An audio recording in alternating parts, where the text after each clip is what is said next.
Bienvenue à Parler dans le casse. Avant de commencer, permettez-moi, chers auditeurs et auditrices, d'utiliser ma voix radiophonique du dimanche pour remercier nos généreux commanditaires. Et donc, Parler dans le casse, c'est une présentation de OnSite, une compagnie québécoise qui design, construit et installe des blocs urbains, des centres d'escalade et même la salle de bloc que tu rêves d'avoir chez vous. C'est aussi une présentation de Passe-Montagne, la plus vieille école d'escalade au Québec, qui offre un service d'accompagnement et de perfectionnement aux grimpeurs et grimpeuses de tous les niveaux qui désirent découvrir les falaises de roches et de glace du Québec, que vous soyez à Montréal, dans les Laurentides ou dans le coin de Québec.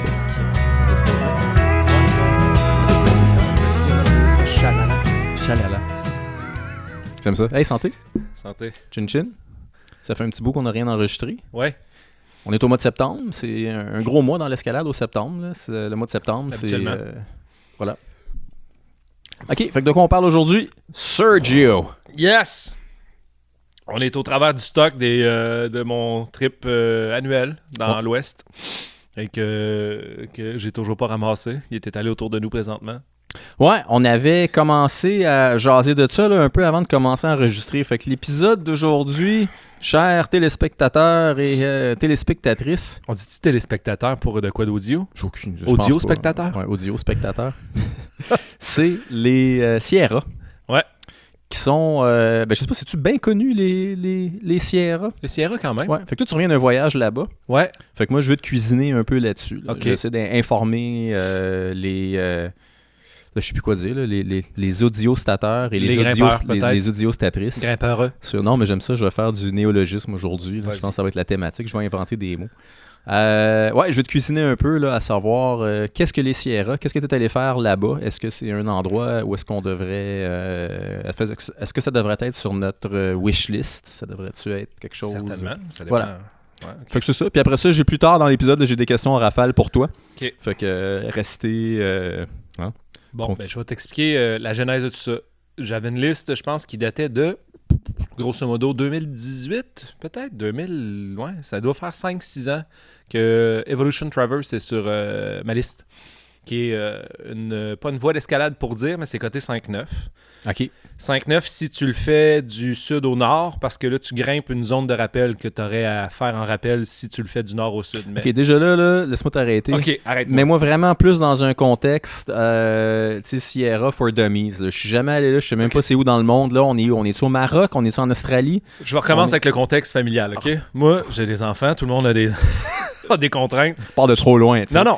Je suis né dans le temps, ma mère, à Saint-Félix de Valois. Non, c'est à Saint-Norbert. Bon, c'est à côté. Par un bel après-midi pluvieux. Ouais.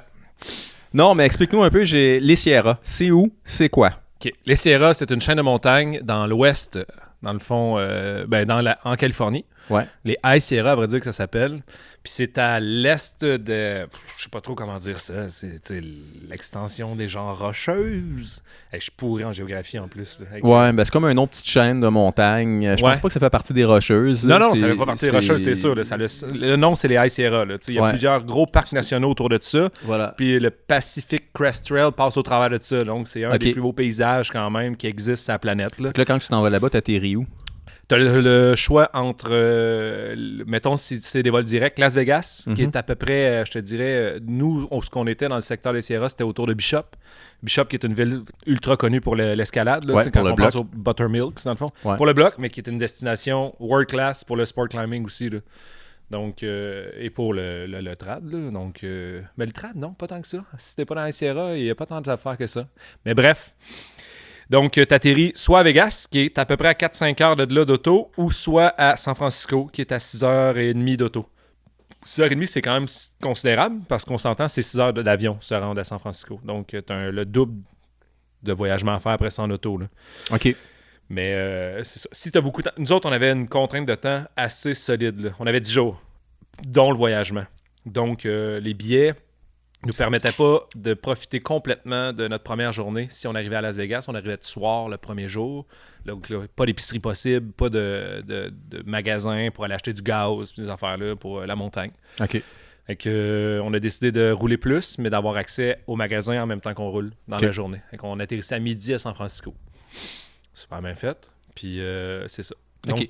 Fait que les Sierras, c'est une chaîne de montagne en Californie. Exact. C'est une destination de grimpe ou c'est une destination de hiking? C'est une destination de hiking principalement. C'est une destination de grimpe aussi. Ils viennent de sortir des nouveaux topos en passant de la maison d'édition, je pense, Mountaineering Books. Là.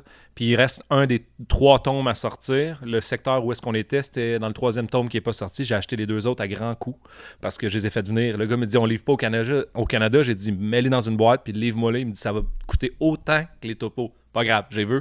En pensant que mes voix allaient être dedans.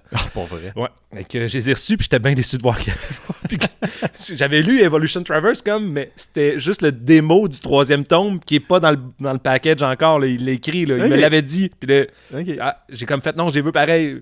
Mais j'ai pas pensé que le 3e tome, c'était tout le secteur où est-ce qu'on allait. OK, bon. Chose importante à savoir, quand tu prépares un voyage dans les Sierras, qui est aussi une destination de grimpe, et de randonnée, donc beaucoup de monde s'en vont là-bas, ça prend des permis. Donc ça, c'était le premier hic de mon affaire que je ne savais pas. Tu savais pas? Non. Okay, ça écoute, moi, j'avais déjà été grimpé au Hulk, dans les High Sierra aussi, dans le fond, l'Incredible Hulk, là, qui a Positive Vibration, puis des voix vraiment populaires. On voit Peter Croft grimper là-dedans dans un des, je sais pas trop quel film, là. Mais bref, j'avais été grimpé là, puis tu te pointais dans un petit bureau, comme un bureau de poste, c'est le poste des rangers, dans le fond, puis tu pognais ton permis, puis tu sacrais ton camp, puis il n'y avait pas de problème. OK, ben donc tu le savais que ça prenait un permis, finalement? Ben, je pensais que ça allait être la même modalité. Là. Je me pointais à une petite maison d'un gars random, quelque part en Californie, puis là, il allait me dire « OK, tu t'en vas là, parfait, vas-y. » Fait que là, je n'étais pas obligé de préparer trop d'avance, mais là, j'ai vu que ce secteur-là est ultra contingenté. Donc, puis on voulait aller grimper le Killer Needle, dans le fond. Ouais, Killer Needle sur le mont Whitney, pour s'acclimater pour l'altitude, comme le premier 2-3 jours. Puis c'est tout par tirage au sort au Mont Whitney. Donc, il n'y avait plus rien au mois de mai qu'on a préparé ça là, pour le septembre. Puis il n'y avait plus rien au mois de mars quand les tirages au sort ont ouvert. Le Mont Whitney était réservé à 110%. Okay. Donc, je capotais un peu. Mais là, je vais vous donner un truc aux audio téléspectateurs grimpeurs. Ouais. C'est quoi j'avais inventé, donc, les audioteurs et les audiotrices? Ouais. Peut-être que je lâche ça, c'est comme pas une bonne joke, dans le fond. Je sais pas. C'est pas grave. Ils le prendront pas mal, je pense.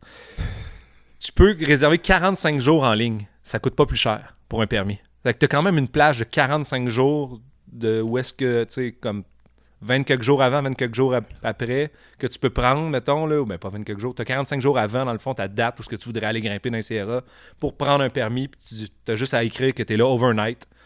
Tu prends ton permis. Puis c'est ce que j'ai fait, dans le fond. J'ai réservé pour toute ma semaine pour les 2 endroits qu'on voulait faire. Mais, je ne savais pas, fallait prendre le permis puis l'imprimer absolument 2 jours avant une journée avant de partir. Puis moi, j'avais trouvé des fenêtres comme 2-3 jours avant que je décolle et que je ne m'étais pas occupé de ça. Donc, j'ai perdu un de mes 2 permis. Puis par grande chance, c'était pas celui d'Evolution Traverse, mon main objectif, dans le fond. C'était celui pour Sun Ribbon Arret à Temple Crag, qui était juste à côté. Okay. Un autre des destinations super populaires des Sierras. OK, ça prend, dans le fond, un permis... Pour dormir et rentrer dans les Sierras, dans le fond. Mais pour chaque destination c'est différente. Ultra compliqué. Pour quelqu'un qui ne connaît pas ça, dans le fond, moi, là, j'ai fouillé. Là, par les noms de lacs, j'arrivais à reconnaître les entrées, mais il n'y a pas vraiment de carte parfaitement bien faite pour te dire l'entrée I-27, mettons, c'est l'entrée du chemin. Parce que dans le fond, c'est ça, tu prends un permis pour une entrée spécifique. Ouais, où est-ce que tu vas être? Tu peux prendre un permis, par exemple. On me dit, si tu voulais aller grimper à Whitney, tu avais juste à prendre un permis et te parquer à une entrée plus loin. Tu as juste une journée de marche de plus à faire. Là, je suis comme, OK, c'est tiré par les cheveux. Tu peux être, en fin de compte, au Mont Whitney parce que tu as fait plusieurs journées de hiking, mais tu peux pas aller te stationner au stationnement qui est le plus proche. Ouais, c'est ça. Ils contrôlent les entrées. Là. Ça contrôle l'achalandage, mais en même temps, ça a plein de lacunes, là, ce système-là. Là, donc, on peut le comprendre. Fait que tu as croisé bien du monde pendant que tu étais là-bas, si c'est des places qui sont très fréquentées de même. Étonnamment, on est rentré la semaine parce que là, nous autres, on est atterris le vendredi, on atterrissait. Non, on est rentré la fin de semaine le dimanche, mais le dimanche quand même. C'est ça? Non, le samedi. Le samedi qu'on est rentré, puis il y avait quand même beaucoup de monde, mais il y avait plus de monde quand on est sorti un mercredi. On a croisé beaucoup plus de monde un mercredi en plein milieu de la semaine, dans le fond. Puis ça, quand on dit croiser du monde, c'est que tu croises des gens dans le sentier vers la falaise? C'est pas une falaise, là. C'est des montagnes, puis c'est un col, le sentier qui mène où est-ce qu'on s'en allait, nous autres, principalement, qui est le Evolution Basin, dans le fond. Là. Okay. Mais tout ce que tu essaies de faire, c'est un sommet, finalement? Plusieurs sommets. Il y avait 8 sommets, si je me trompe pas, sur okay, 8000. C'est pour ça que c'est une traverse, dans le fond. Si tu veux vraiment traverser, faire plusieurs sommets, plusieurs cols, puis il y a des pitchs d'escalade éparpillés là-dedans. C'est, pas te dire, ben franchement, je m'attendais à beaucoup moins de déplacements de type escalade. Je pensais qu'il allait y avoir beaucoup de marches au travers, mais t'es à 80% toujours en mode « si je tombe, je meurs ». C'est des ridges. Des ridges ultra acérés. Tu montes, tu descends, tu vas à gauche, tu vas à droite. C'est immense, tu sais. Puis le défi, c'est le route finding, là, littéralement. C'est de dire, si je vais à gauche, c'est peut-être le bon chemin. Puis en fin de compte, c'était pas le bon chemin, ça te prend 3 heures, tu viens de te planter dans ta journée finie. Là, comme, tu vas faire un semaine de moins, c'est sûr. Là. OK. Juste pour dire, on l'a pas eu. 0 pin bar. Là. On s'est fait laver par toutes les contraintes possibles qu'on avait anticipées, mais pas regarde, fait que là, tu vends le punch, je dirais que là, tu l'as même pas réussi. Je l'ai même pas réussi à 25%. On a descendu après 2 sommets. Excuse. On s'était... non, je te Puis, c'est ça, pour en revenir à la trail puis l'achalandage. J'étais revenu vivant, ce qui était déjà avec tes deux c'était frères, l'objectif quand même un pas pire. C'était d'avoir du fun, de pas arrêter de rire. Ouais. Ça, on l'a rempli haut la main. On a réussi, là, je pense qu'on était les meilleurs. T'as ramené tes deux frères vivants? On est revenu vivant, puis on a pris un minimum de risques. On s'était entendu là-dessus qu'on n'allait pas... T'sais, dans tous les topos ou les guides, c'est tu veux le finir, tu fais du solo. C'est sûr et certain. Il faut que tu sois à l'aise dans le 5-0, dans le 5-2, dans le 5-3, mettons, là, des moves. Ça sera pas 22 moves en ligne là, parce que tu amènes une corde pareille. Tu as des pitchs en 5-7, puis là, vu que tu es à 4200 mètres, ils paraissent 5-10 quand même. Tu as un gros sac, tu es en soulier d'approche. J'avais apporté mes souliers d'escalade, je les ai jamais mis. Parce que j'ai fait 25%. Plus loin, je les aurais peut-être mis, mais on a choisi de s'encorder. Par exemple. Ouais. Ça, il le déconseillait dans les topos. Il dit si tu veux vraiment avancer, t'es mieux de pas t'encorder parce que sinon tu réussiras pas. Mais le but, tu sais, il va te dire, ben franchement, là, une fois que t'es en haut, là, le finir ou pas le finir. Ouais, t'es comme t'es bien, t'es là, tu fais du fun. Je pense que t'as compris vite que dans le fond, c'était pas tant pour se faire non plus. Là. Oui, effectivement. Oui puis non, on s'était préparé, on s'était donné une journée de plus, puis on est rentré tout de suite pour se donner les fenêtres météo si jamais il y avait de la pluie ou des enfants de même. Fait que là, on s'était dit, on va prendre notre temps, mais c'est ça notre voyage.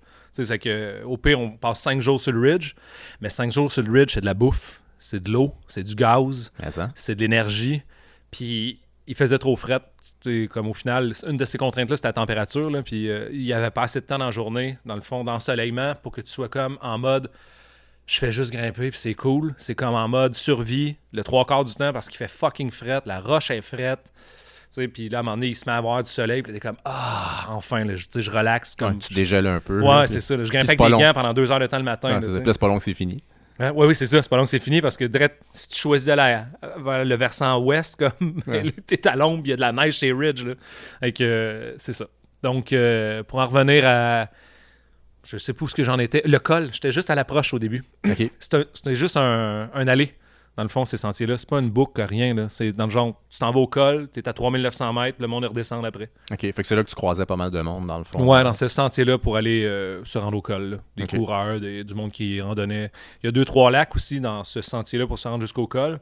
Puis j'ai croisé beaucoup de pêcheurs. OK. C'est fucké, pareil. Le monde aime ça marcher en esti pour aller pogner de la truite. Mais il y avait beaucoup de pêcheurs dans les lacs alpins, dans le fond. L'autre bord du col, là, qui est le Lamarck Col, il y a vraiment 4 gros lacs. Puis c'est l'eau détruite, là, dans le fond. On en voyait plein, là, puis j'étais comme... On a dormi sur le bord du petit creek, dans le fond, qui est la décharge de ces lacs-là. Puis il y a plein de truites qui sautaient, puis à un moment donné, on s'est dit... J'avais du fil à coude. Je me suis tordu une aiguille, puis après ça, j'ai jamais eu le courage de me relever pêcher. On était comme sur le bord de se faire un lunch à la truite, là, ouais. Mais on s'est dit, on n'a peut-être pas le droit non plus. Sûrement pas. Fait que... c'est ça. Fait qu'on a passé... on s'est pas acclimaté. Ça, c'était la première grosse erreur. On est arrivé jour 1. On a atterri pratiquement sur l'eau. Si le monde sont habitués d'aller à Yosemite, tout ça, t'atterris, t'as l'impression d'atterrir sur l'eau à San Francisco. Là, avec littéralement à 1 mètre d'altitude. Puis après ça, 24 heures plus tard, on a passé à 3009. 3900 mètres. Puis on a dormi à 3004. à base de la traverse. Ouais, fait que tu commences à ressentir un peu l'altitude. Tu commences à sentir l'altitude, mais non seulement ça, tu apportes toutes tes affaires pour le base camp, puis là, tu as quand même une approche de quasiment 14 km avec 1100 mètres de dénivelé positif, puis 700 mètres genre de dénivelé négatif là, au total. Là. C'est intense quand même comme première journée. Là, t'es là. Okay. C'est bang, dans ta face. Fait que, on était pas mal rincés. Puis là, moi, j'étais vraiment fatigué en arrivant là-bas parce que là, t'as l'avion, l'épicerie. Fait que là, je m'étais dit, demain, on reste juste à 3... Le lendemain, la première journée, dans le fond, on reste juste à 3004. On monte un peu, mettons 400-500 mètres, on redescend. Puis après ça, juste pour prendre ça chill, puis se donner une journée de plus pour être acclimaté. Mais on a décidé de pacter, puis de comme y aller chill, mais y aller. Fait que c'est quand même pas loin de 800 mètres là, la première journée. Là, juste aller sur le top, c'est une montagne qui n'a pas de nom. Là, c'est le nom en pied de sa hauteur, là, 13 000 quelque chose. Okay. On a réussi cette montagne-là la première journée. Puis là, en fin de journée, on s'est cherché un bivouac. Puis on pensait que ça allait être facile. En tout cas, bref, il a fallu faire un rappel pour revenir sur nos pas pour bivouaquer parce qu'on avait trouvé un petit spot qui était quand même cool. Parce qu'on était bien, on n'était pas attachés, puis ça, on pouvait chiller là. Mais asti qu'il a fait fret. Il a fait fret dans la nuit, là, ça n'avait pas de crise d'essence. C'est quoi il fait fret? D'après moi, écoute, c'est dur à dire parce que là-bas, c'est tellement sec, là. Tu sais, il n'y a pas d'humidité et tout ça. Je pense on perçoit qu'il fait plus froid que ce qu'il fait vraiment, mais moi, j'ai l'impression qu'il faisait à peu près moins 15. C'est pas le contraire, en fait? Plus non. C'est humide, plus tu... Non, c'est un principe de thermomètre mouillé qu'ils appellent, là, dans le fond. Là. Donc, tu sais, si toi, t'es le humide... wet bulb c'est temp, ça. Là, ouais. Exact. Donc là, si l'air est vraiment sec, toi, tu évapores, tu sèches comme instantanément, mais cette évaporation-là te refroidit tout le temps. Tu es tout le temps en train de te refroidir, toi, là, la masse. OK. Puis le matin, malgré que je fais bien de l'escalade de glace, je pense que je me suis jamais gelé les pieds autant là, à faire de l'eau. Hostie que c'était long. Ça, c'était l'erreur qui nous a tués. Donc, de quoi, l'eau. L'eau, on a apporté 6 litres pour notre première journée, directement en bas. C'était correct, OK, à apporter 6 litres parce que tu as 2 litres dans ta journée, mais vu que nous autres, on n'était pas acclimatés, c'est un cumul d'erreurs. Là. Vu qu'on n'était pas acclimatés, il fallait jamais être déshydraté parce qu'on n'aurait pas bien filé. Là, ouais. J'avais apporté des médicaments d'un coup qu'on file vraiment mal. Là, un ou trois comme commence à délirer ou je sais pas trop quoi. Okay. Parce qu'on passait quand même, c'est ça, de 0 à 4200 pour 5 jours. Ce qui est stupide, mais mais c'est ça qu'on s'était dit. Si ça va mal, on descend, puis c'est tout. Là. Fait que là, il ventait, puis il faisait tellement fret qu'on n'arrivait pas à faire de l'eau de manière efficace. Là. J'avais pas le bon brûleur, j'avais pas un rocket. Tu veux dire pour faire fondre Pour faire fondre la neige. Okay. Là, on avait de la neige à volonté, à vrai dire. Quand même, là. C'est pas ça qui manquait, mais on n'avait pas de gaz à volonté. On a amené 2 petites canisses, les plus petites, plus une moyenne de gaz, ceux qui vendent des MSR, là, dans le fond. Comme du butane propane? Ouais, c'est ça devait pas... Non, mais c'est fait pour être 4 saisons. Okay. J'ai déjà fait en hiver ici. Okay. Là, c'est sûr que tu finis pas ta canisse là, optimalement, mais c'est le vent. Le vent, puis j'ai le rocket, dans le fond. Là. Lui, il n'y a aucune protection. Là. On mettait les matelas de sol, puis les affaires là même, mais... C'était pas efficace. Là. C'est que là, ça prenait une demi-heure à faire 1 litre. Une demi-heure de gaz dans le fond. Là. Une demi-heure de gaz dans le fond, là, c'est quasiment une canisse pour 4 litres, mettons. Là. Puis les 4 litres, on les buvait quasiment à une personne 3 litres après ça. Là, qu'on a bu de l'eau. Puis le lendemain, on s'en est refait jusqu'à temps qu'on soit écœuré. Mais il n'y a pas d'eau en haut. C'est juste de la neige ou il y a un lac aux 2 tiers à peu près de la traverse. On était loin de là. Ouais. Puis... Non seulement ça, il y avait eu une année record de neige cette année. Et que là, on ne savait pas si on allait pouvoir descendre jusqu'à ce lac-là. Parce qu'on a fait le choix de ne pas amener les crampons parce que c'était très lourd. Là, déjà, il ne fallait pas être aussi lourd que quand on est arrivé au camp de base. Là, fait que là, on a utilisé les crampons pour se rendre au camp de base. Il y avait un glacier. Puis si tu tombais, tu meurs, c'est sûr. Là, tu te démantibules. Là, c'est quand même une slope de à peu près 100 mètres. Là, tu glisses, puis en bas, c'est des blocs. Okay. C'est comme si tu prenais la pente la plus raide qu'on a ici au Québec dans un centre de ski, que tu tuiles le cul puis tu décides d'en bas de rentrer dans une clôture de barbelé. Là. C'est la même affaire. C'est exact, c'est l'image. Là. Maudite belle image. Maudite belle image. Anecdote, mon frère, un de ses crampons s'est défait au retour, puis il a failli fucker le chien puis descendre en bas. OK. Puis moi, j'avais décidé de pas mettre mes crampons puis de faire le tour du glacier parce que c'était fucking moins long. J'étais arrivé quasiment 45 minutes avant lui en bas. Lui a failli crever pour... En tout cas, une petite affaire. Bref, première nuit, c'est ça, on s'arrête là, on bivouac, on a fret. Moi, j'ai fret parce qu'il y a juste 2 places d'entendre au final. T'sais, on a rentré nos 3 gros culs d'entendre ici sur le terrain, ben à plat. Ouais, j'ai vu des photos. Mais entre 2 roches, sur un petit ledge de sable, ça rentrait pas ça trop. rentrait plus. Non, c'est qu'il y en a un qui dormait dehors, c'était moi. OK. Puis... À moins 15. À moins 15. N'oublions pas. Regarde, là, il est là, tu le vois pas, là, mais moi, je vois le bout. Il y a un sac de bivouac juste là, en arrière, que j'ai pas amené. Dans le garage ici, que je pensais toute la nuit à mon petit crise de sac de bivouac, que j'étais comme, asti que j'aurais pas le vent direct ses pieds si j'avais ça autour de moi. Ouais. Puis ça prend pas de place, ça, c'est gros comme la moitié d'une algène, là. Donc, c'est ça. Fait que je l'avais pas amené, ça, c'est une autre erreur. C'est que j'ai perdu beaucoup d'énergie cette nuit-là. Mais le lendemain, il faisait quand même encore beau. On a eu une fenêtre météo débile. La météo n'a jamais été un facteur, dans le fond, là, à part le froid. Puis le peu de soleil. Est-ce que le froid, il était, comment je pourrais dire, dans les normales saisonnières ou c'était vraiment juste comme atrocement froid? Je pense qu'il était normal. Il était normal. Ils disent que septembre, c'est encore bon pour faire l'Evolution Traverse, mais d'après moi, c'est la première de septembre.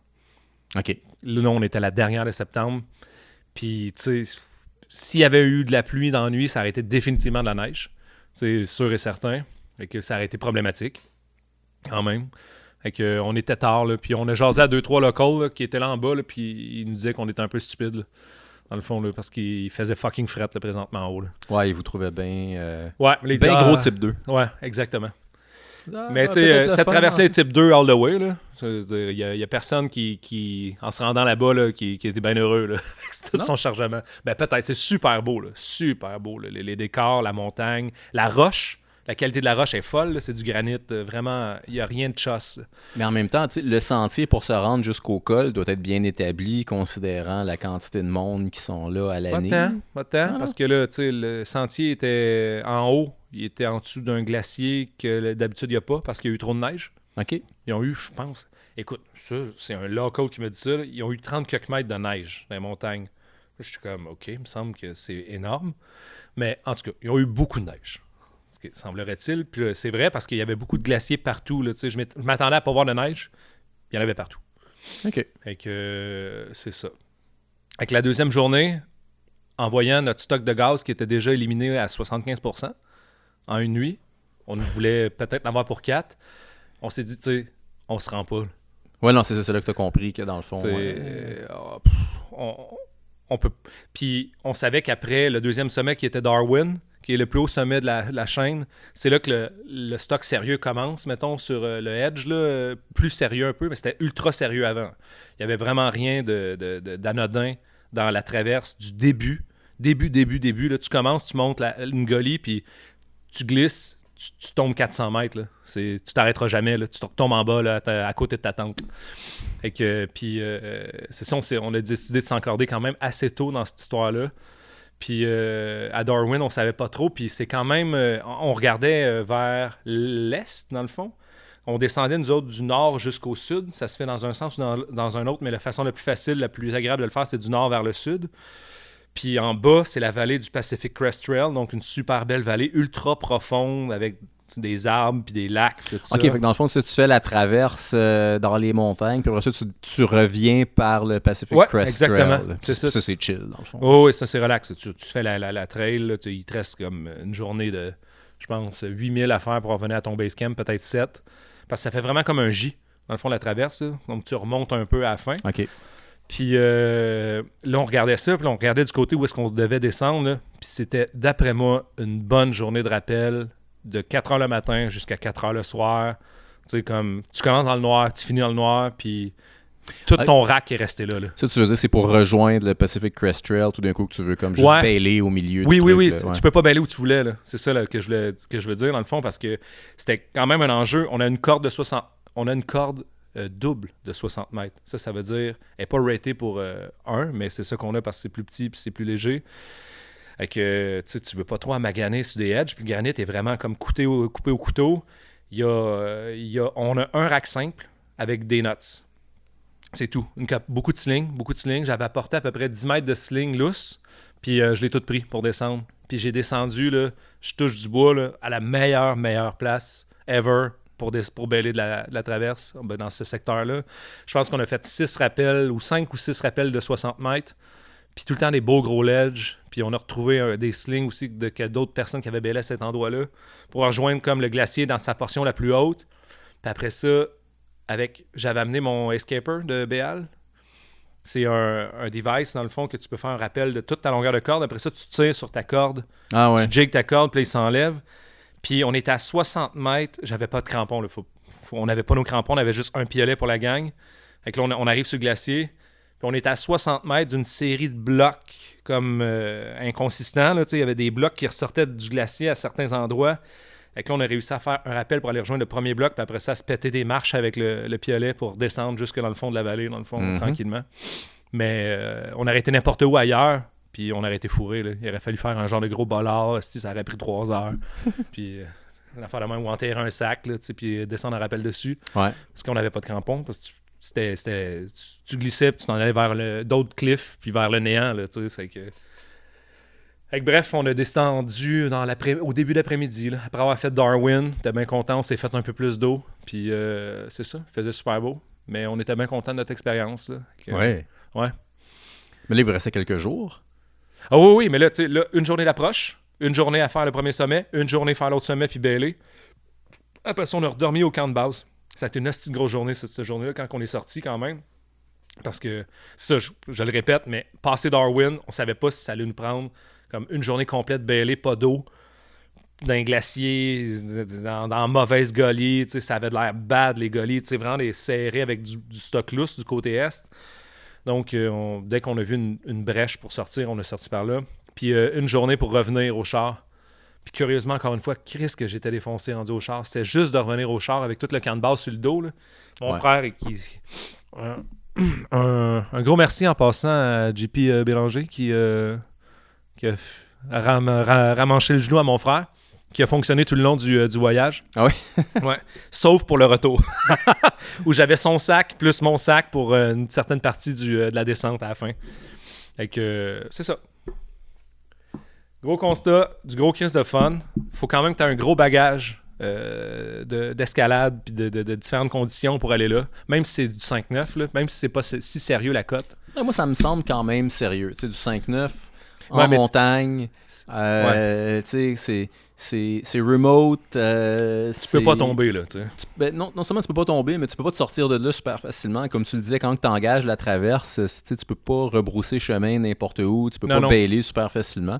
Fait que peu importe la cote, ça devient quand même assez sérieux. Je peux imaginer là, le genre d'expérience que tu as besoin, là, que vous aviez pas tant dans le fond. Là. Mais on n'avait pas l'altitude, mais tu sais, quand même le Québec, puis en ayant fait quand même pas mal de ground-up, pas mal d'escalade de glace, pas mal de mixtes, puis des mix dans les gros multipitch. Il y a quand même beaucoup, beaucoup de bagages que tu as là-dedans. Okay. Le glacier, je l'ai pas, mais écoute, j'ai déjà dealé avec la glace puis de la neige, des affaires-là. L'altitude, je l'avais pas. J'avais déjà été grimper dans les Sierra à ces altitudes-là à peu près, là, mais jamais pour aussi longtemps puis aussi raide là, en arrivant. Ouais. C'est ça. Puis du multijour de même, là, c'est quand même une première aussi. Là, c'est pas un big wall, mais c'est la même affaire, entre guillemets. T'as pas juste de porte-à-ledge à traîner. Là. Peter Croft a déjà dit que c'était plus dur que le nose in a day, faire ça car to car. Tu veux dire, la traverse. Ouais. C'est plus imposant que le nose in a day. Que je m'étais dit, Puis ça, je l'ai lu juste avant de partir. Je l'avais pas lu avant. J'étais comme, OK. Mais tu sais, ça te permet d'avoir ça en perspective. Là, Nose in a Day, là, c'est du gros bagage. Là. Puis là-bas aussi, là, je pense que c'est du gros bagage. Puis beaucoup, dans tous les reports que j'ai lus, pratiquement tout le monde l'a échoué la première fois. OK. Des grimpeurs, des High Sierra. Ouais, des gars d'expérience. Ouais. Et que tu peux t'imaginer qu'on est arrivé là en se disant, advienne. Je veux dire, nous autres, tant qu'on reste juste à avoir du fun. Ouais, c'est des vacances après tout. Là. Ouais, c'est ça. On avait quand même pris la peine d'amener un vignier complet au camp de base. Oui. Asti qui était bon en revenant. Je te le dis, là, après la journée de descente. J'en doute pas. Tu arrives de 4200 quelques mètres, là, tu descends, puis là, c'est comme bail après bail. Puis là, il y avait des fucking relais suspendus sur des notes, des slings que tu laisses là. C'est long, c'est à 3. Là. À 2, ça va vite. Un qui passe, c'est parti. À 3, avec les sacs. Là, comme les deux, les gros culs parce que je suis arrivé à un ledge pour dire, c'était à peu près en plein milieu des rappels. Il n'y avait pas de crack. Esti, là, j'étais comme, il n'y a pas de crack. C'était juste, mettons, une grosse cam que j'aurais laissée. Puis là, je voyais à la petite craque. J'ai remonté la corde sur à peu près 4 mètres. Puis là, il y avait une belle petite craque bien constante qui rentrait des belles petites notes. C'est que là, j'ai équilibré 3 affaires. On est sorti de là. Mais c'était le cul dans le vide. Ça, c'est long. À l'ombre, là, c'était long. Ouais. Et que c'est ça. Mais sinon, c'était juste drôle. Puis on avait hâte de revenir jusqu'au Vignier. J'en doute pas. En bout de ligne, est-ce que c'est à refaire? Ah oui. Ouais? Oui, on va aller la réessayer. Là. Ah oui? Ouais. Oui, certainement. Ça reste sur ma liste. Là. Il y a bien des voies que je me dis, je vais aller réessayer un jour. Oui, totalement. Là. Peut-être une plus facile. Il y en a d'autres classiques des traverses que je m'étais pas intéressé parce que c'était vraiment elle qui ressortait. En même temps, Peter Croft, ça a toujours été un idole. Puis tout ce qu'il a fait, tout ce qu'il dit qui est beau, c'est beau. Je veux dire, tu te trompes pas. Si Peter Croft dit que ça, c'est la crème de la roche, OK.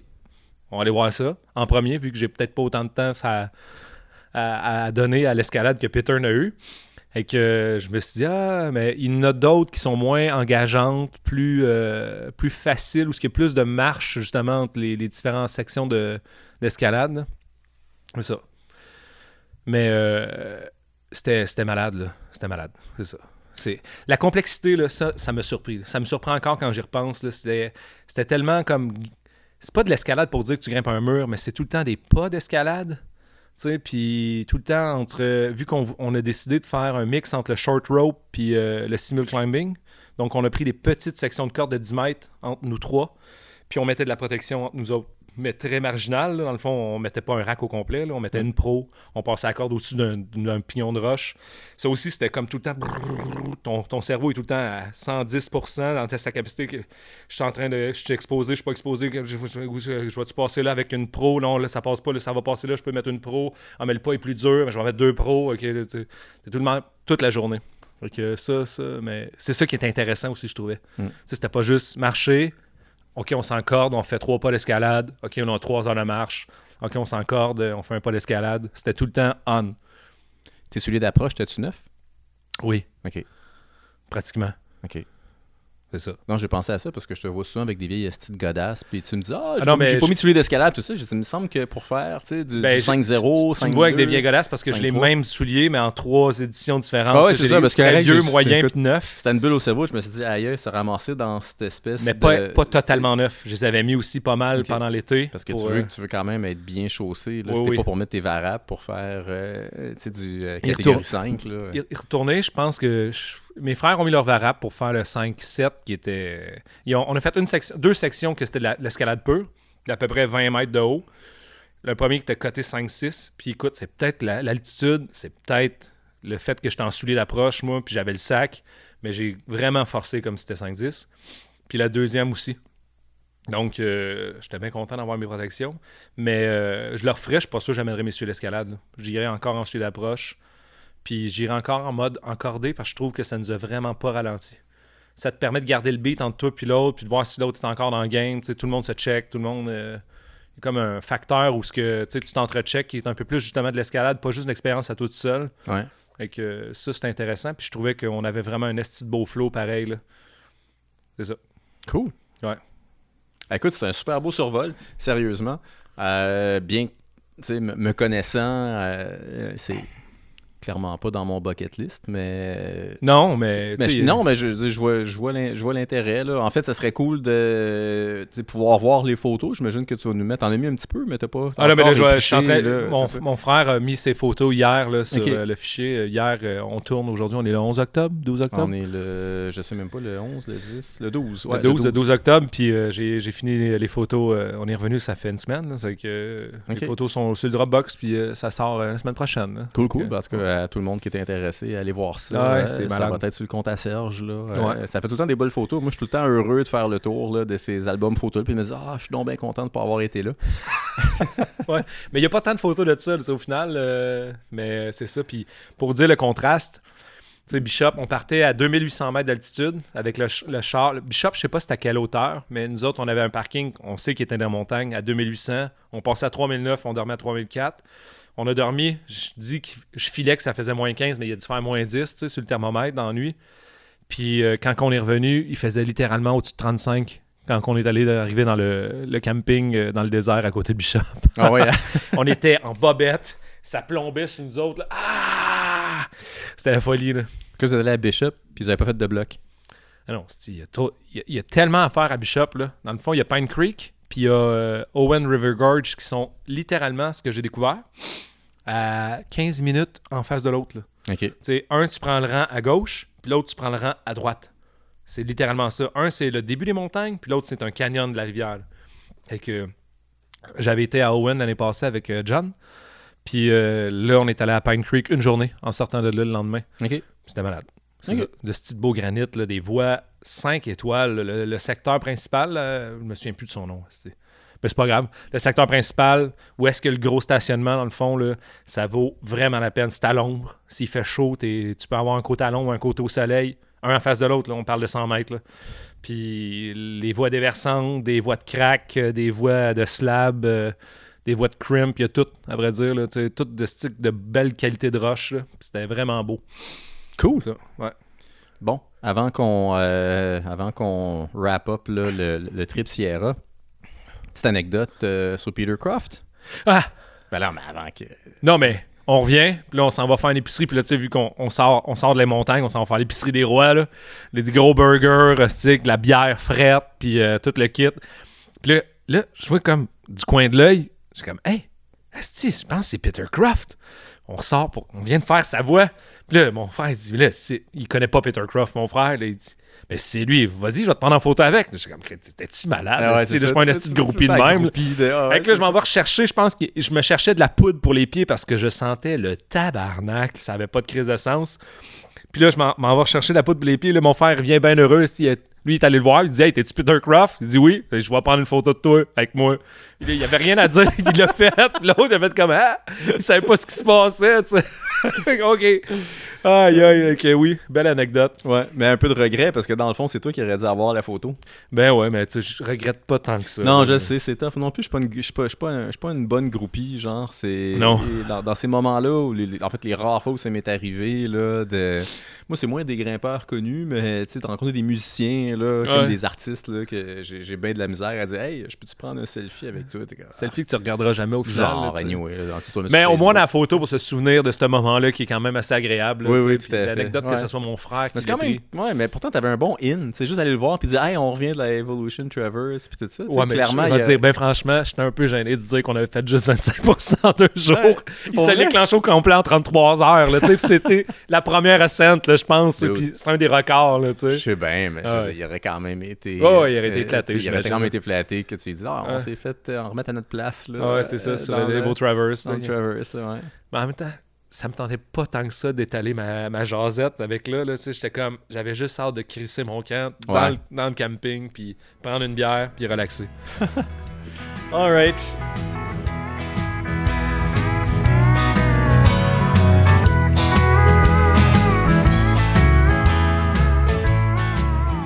Fait que là, partie 2, tu me disais que t'avais pas fini, là, c'était... Ouais, mais là, je vais dire partie 2 du voyage. Il s'est passé d'autres affaires, là. Partie 2 du voyage. Vas-y, 1, 2, 3, go.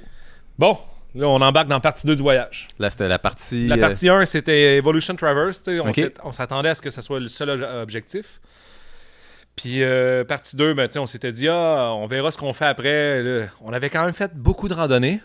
Et là, on s'était dit, les High Sierra, je pense que c'est assez, on l'a coché pour le voyage, parce que c'était tout ce qui est dans les High Sierra, après ça, c'est quand même une demi-journée d'approche, là, minimum. Là, d'autres permis. Fait que vous avez le goût de grimper, finalement. Là, on voulait aller grimper, là, profiter de l'ouest. Là, et que d'où l'idée d'aller à Pine Creek, comme une petite journée relax de repos, entre guillemets. Okay. On clip des boats. Pine Creek, à côté de Bishop. Ouais. Cool. On s'est fait une classique 5-8 de 3-4 pitch. Je me souviens plus de son nom, mais elle vaut la peine. Puis après ça, on est allé grimper dans le même spot, dans le fond, qui avait toutes les voies sport, puis qui était vraiment belle. Puis, je vais vous donner un hint, là. C'est... je me souviens plus comment elle s'appelle, je pense que c'est le Happy Road ou... les Happy et Sad Boulder. Ouais, les Happy et les Sad, ouais. Mais ça, c'est du bloc. Ouais, tu suis une indication pour ça. Puis juste à côté, il y a un camping dans un pit, dans le désert. C'est 5$ la nuit. C'est le meilleur camping ever. Il y a tout le temps de la place. Il n'y a jamais personne là. Il y en a un peu, là, mais il y a tout le temps de la place. Puis t'as la crise de paix. Puis les estinuites sont malades, là. Il y a des étoiles filantes, là, c'est débile. Cool. Ça, c'est un hint. Puis après ça, le lendemain, on s'était dit, OK, on va partir de bonne heure. Moi, ça fait quand même plusieurs fois que je vais à Yosemite, puis dans les Sierras, dans ces coins-là. Puis je fais que passer à Tuolumne et je ne m'arrête jamais. Jamais grimper là, jamais arrêter pour checker les voies. Et que... Là, je m'étais dit, Chris, on va-tu faire une voie là? Puis là, il y avait Fairview Dome, qui est le regular route sur Fairview Dome, qui est une... Je pense que c'est la voie la plus populaire de Tuolumne Meadows. Juste par curiosité, parce que je suis jamais allé, Tuolumne Meadows, est-ce que c'est dans le parc de Yosemite? Non, c'est juste en arrière. Yosemite, c'est comme... oui, c'est dans le parc de Yosemite. C'est le même parc. C'est dans le parc. Ouais, c'est ça. OK, faut que tu rentres. OK, c'est ça. Faut que tu payes si tu passes entre 8 et 6 heures le soir ou 8 puis 4, quelque chose de genre. Mais si tu passes après ou avant ces heures-là, tu passes puis c'est tout. Là. OK. Puis, genre, un autre avertissement, c'est fini. Arriver dans le parc de Yosemite puis dormir dans un camping officiel à premier arrivé, premier servi, ça n'existe plus. Ça n'existe plus, Non, c'est tout par réservation. Ça, ils en ont parlé l'année passée, là, justement. C'est sur tout fucking full. On pensait arriver là-bas puis comme se réserver de quoi. On est arrivé à 11h du soir le premier soir parce qu'on a traversé le premier soir pour se rendre jusqu'à Bishop. Puis là, full. Puis là, on s'était dit, on va rentrer, on va prendre un site où ce que c'est pas écrit full, un site où ce que c'est libre, puis on va payer le lendemain matin. Là, zéro. On a trouvé zéro, on a fait 4. Puis à un moment donné, on s'est dit, on prend une route, puis comme sûrement bien du monde fond, on s'est crissé sur le bord de la route. Il y avait un chemin de terre qui rentrait dans le bois. On a fait 100 mètres sur le chemin de terre. On a dormi à côté du pick-up, on a continué. Mais bref, anecdote, si tu veux aller dormir dans le parc de Yosemite à cette heure, c'est sûr que ça te prend une réservation. Il faut que tu réserves tes affaires d'avance. Fait qu'oublie ça, d'aller dormir de même à l'improviste, à moins d'être illégal. Donc, ceci étant dit, le lendemain, on s'en va pour grimper regular route sur Fairview Dome. Mais il annonce quand même 9 degrés Celsius. Et Fairview Dome, c'est une face nord. Puis là, on a eu assez frais. J'étais comme, oh! Puis partout dans les topos, c'est écrit la voie, certainement une des voies les plus populaires de tout le parc, parce qu'elle est à 10 minutes de char, parce que c'est très beau. Puis, tu sais, c'est ça. Donc, c'est super accessible. Puis c'est 5,9. 5,9 corsé, quand même. Slab, crack bizarre au début, là. Mais c'était... puis là, en fin de compte, il y avait un autre char. Là, on s'était dit, là, on est en train de se faire spoiler, on va être obligé d'en arrière toute la journée.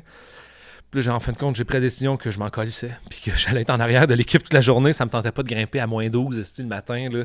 Fait que là, on a attendu vers 9h avant de décoller, mais le soleil n'arrive pas avant, là, à la fin septembre, n'arrive pas avant 3h l'après-midi. Tu as 2 heures d'ensoleillement à la fin de la journée. Fait qu'on l'a pas vu, vraiment. On l'a eu 2-3 minutes à des ledges. Là. OK. Mais c'est ça, vraiment de côté. Mais c'était une super voie, là. Incroyable. Combien de pitch? 9. 9 pitch, OK. 9-10 peut-être. À l'ombre? Hein? À l'ombre, à 9 degrés? Ouais. Non, mais là, il faisait 12 à peu près. Okay. 3 degrés de plus. Puis des longs pitchs, là, genre des affaires de 60 mètres de long, là, c'était vraiment cool. Là. Puis à la fin, c'est comme une mer de 5-7, 5-8. Tu choisis où tu veux. C'est juste plus run-out à des places, moins run-out à d'autres. OK. Puis c'est ça. Là, on est loin de la célèbre voix de Ron Coke. Là. C'est Ron Coke. Sur quoi? À Tuolumne Meadows. C'est quoi la célèbre voix de Ron Coke? C'est pas... Peace. Hein? Peace. Oh, je la connais pas. OK, c'est quoi ça? 13D. Non, on est crissement loin de ça. Là.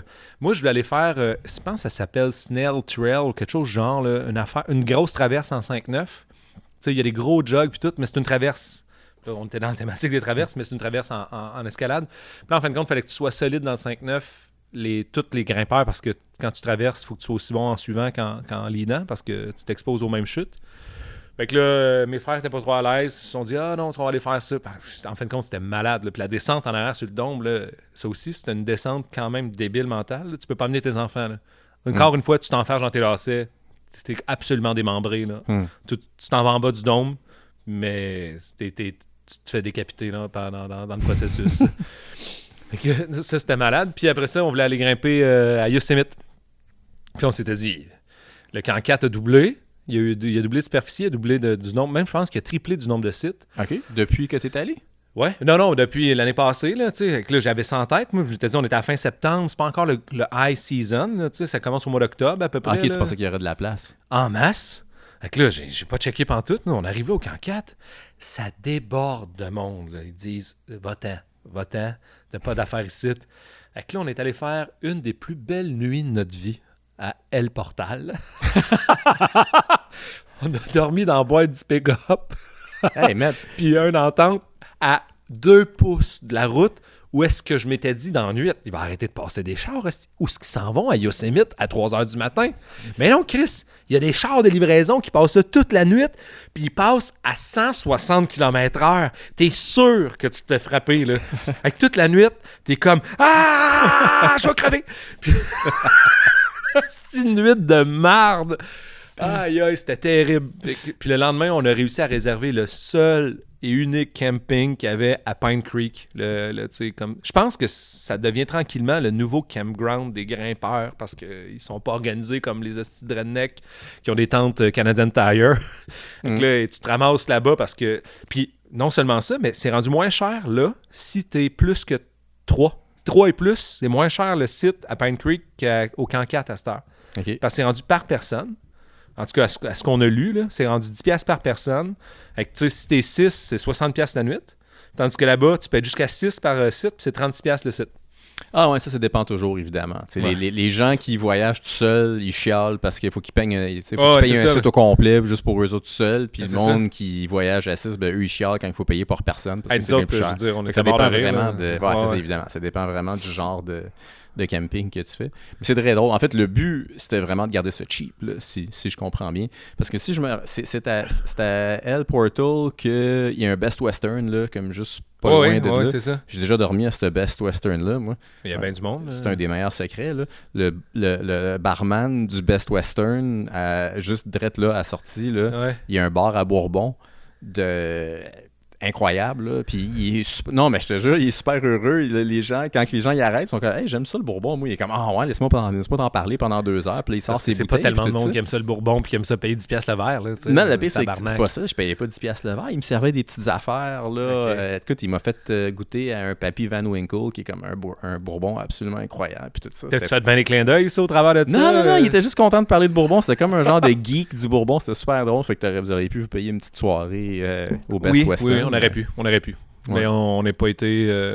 on n'a même pas été cogné, puis on était là, on le voyait, le Best Western, là, ça faisait la lumière pour toute la nuit aussi. Comme ça, c'était pas... Ah, voilà. Ah, vous étiez drette là, en plus. Ah oui, ben, je pense que c'est ça, là. Juste en sortant du parc des Yosemite, c'est l'hôtel qui a... Ben, l'hôtel qui a... Non, c'est l'hôtel qui a... C'est le Best Western, là, il est super hot, là. Moi, j'étais allé avec ma blonde, là. OK. C'était... Le lendemain qu'Alex Honnold il avait fait Freerider en solo, on était là la même journée. Mais je te dis, il y a du monde qui sont allés au Best Western et se sont dit c'est le lendemain que Serge a passé. Oui, je pense que il a couché. Ouais, il y a des gars, il check les weirdos sur le bord de la route avec à côté de leur pick-up. On n'était pas tout seul, là. On devait être à peu près 30 chars. Là. Ah, t'es sérieux, hein? Ouais, on est arrivé puis il restait pas tant de place. Là. On était drette sur le bord de la rue parce qu'on était obligé de se mettre drette sur le bord de la rue. Okay. On pouvait plus se mettre comme perpendiculaire. Mais tout ça pour dire que le lendemain, on est allé grimper une des voies que j'avais aussi depuis longtemps sur ma liste, qui est Central Pillar of Frenzy, ouvert par Jim Bridwell puis deux autres dudes. Là, ça fait vraiment longtemps. C'était une autre 5.9 ultra populaire. C'était fou. Là. Je veux dire, c'est la voie à faire. Aussi, c'était écrit ultra populaire. Vous allez suivre et vous faire suivre par des équipes. On était tout seul sur le mur. C'était incroyable. Okay. Je sais pas pourquoi. Puis, hostie que c'était malade. Chaque pitch sont insane. Là. Donc, c'est ça. T'es mettrais à la terre, là, puis ça serait des single pitch 5 étoiles. Là. Plus belle voie que t'as faite à Yosemite? C'est dans vraiment très belle voie que j'ai faite à Yosemite, effectivement. Mais, oui. C'est dans les plus belles voies que j'ai faites à Yosemite. Super belle. Combien de pitch? Ça, c'était 5 ou 6 pitch. Ça arrête en plein milieu du mur. Okay. Après, un peu plus haut, c'est comme plus... Ils disent que c'est plus choss. Moi, j'étais comme ailleurs, ça a l'air malade mental. Là. Mais tu sais, la voie très, très achalandée, elle fait 5 ou 6 pitches, puis tu redescends en rappel après. OK. Ouais. C'est ça. Et que ça conclut le voyage. Le lendemain, on est allé grimper à Cookie Cliff juste pour réessayer là, ma voie Nemesis. Je sais pas pourquoi j'arrive pas à sender cette style 510-là. C'est Outer Limits, une 510B. C'est comme Perfect Hand jusqu'en haut. Puis je me fais tout le temps défoncer par l'endurance. J'ai aucune idée pourquoi. Fait que c'est t'as pas bien grimpé cette année, là, j'avoue. Non, c'était sûrement ça, là, mais...